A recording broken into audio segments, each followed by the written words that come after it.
it's Riley. So I'm gonna do another video update for you all here again today. So I'm gonna now talk about day one of my recovery and what that looked like. And just again, be mindful, I'm gonna be talking about surgery, recovery, and stuff around that. So, if you're kind of queasy, possibly maybe just don't watch these videos. But I'm gonna give you just, a little bit of a rundown. Again, I'm gonna be reading off my notes, so apologize in advance, but let's just get right down to it. So June 13th, which was day one following my surgery, I woke up around like 8 a.m. And again, I stayed in the hotel from the following evening overnight and then to the next day. So we went to breakfast at the hotel.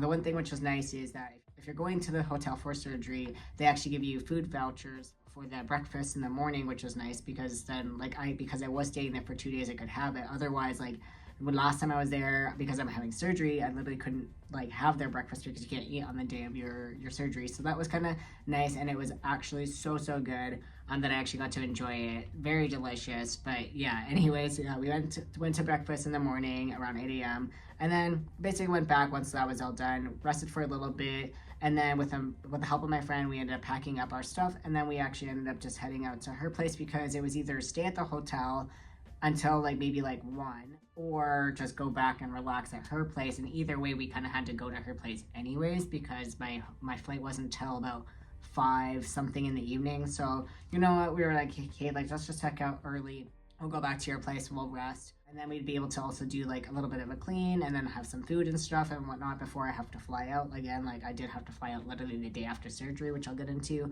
But anyways, we did decide to pack up and then just go back to her place.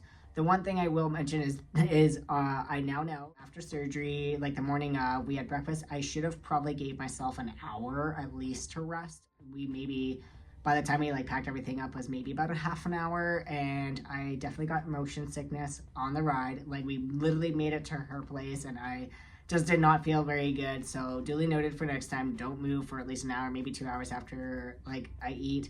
And then also too, maybe I should have taken some gravel or something just in case for the day after. But otherwise, I was still feeling really well. I was only a little bit sore, wasn't too bad. But yeah, because of that and not feeling good, I did pretty much crash by the time we got to her house. And basically I think I slept for almost 2-ish hours. And then once I woke up from the hour, we ended up doing the first dressing change. Now, I wasn't able to fully see everything at that time because there was a medical gauze that was, I was told to stay on at least for the next day till I arrived home. It was just easier, and also possibly leave it on till day 3 when I could shower. But I knew I at least had to leave it on to the next day, so we left it, so I wasn't really able to see everything. But from what I could tell, everything looked to be going well, healing well, and yeah, wasn't having any complications at that time, which was amazing. And then I was definitely happy to know that, because again, if I was going to have complications, I didn't really know what would happen, especially with my flight and stuff. And then I also had my best friend's mom, my adopted mom, coming to literally fly to Edmonton to come take care of me. And I'm it was just this whole kerfuffle. I'm if something happens, but it didn't. It all was going well, and it was went smoothly, and I had no issues for what I could tell.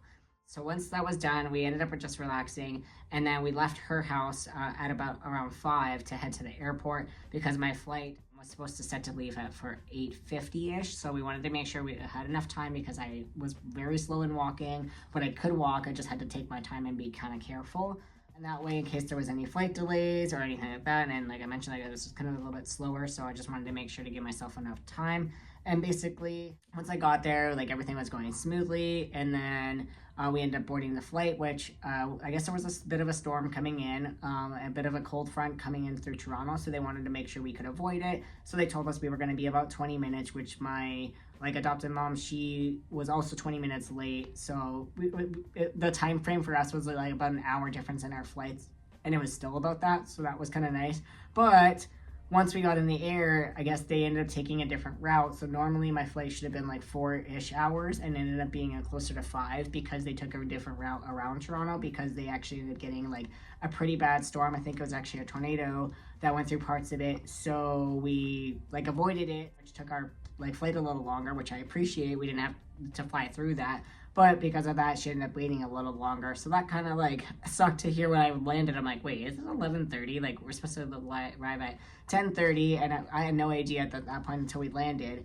So then we were informed that it took a little bit longer because of those reasons. But anyways, once I got to the airport, I ended up meeting up with my adopted mom because she was already there about like 9:30, 9:40-ish. So she had to wait like a little bit more, almost than 2 hours for me to get in, which I felt bad, but there's nothing obviously I could have done. And then just met her at the airport. We ended up going into then the cab and then riding back to Edmonton, and basically then just hung out here and then went to bed. Overall, though, honestly, like pain-wise, it wasn't too bad. I didn't really feel nauseous that next day, and you know, the swelling and everything, like definitely started to kind of set in a little bit. But overall, like I wasn't doing too bad, and from what I could tell, was still doing pretty good, even considering the fact that I literally just had surgery the day before. And then, like, you know, with all the everything that happened that day, like going to my friend's house, kind of getting motion sickness, and then now having to fly, like all things considering, it did go really well. And even still, like now coming on day 7 tomorrow, day 6 today, I'm still doing really well. No issues from like all the movement and flying and all that stuff. So yeah, I'm just very appreciative of the fact that like things have been still going well, even with like how fast every day has been and everything has been going. Definitely appreciate that this time around seems to be going a lot smoother. So I just, you know, really hope that it continues that way.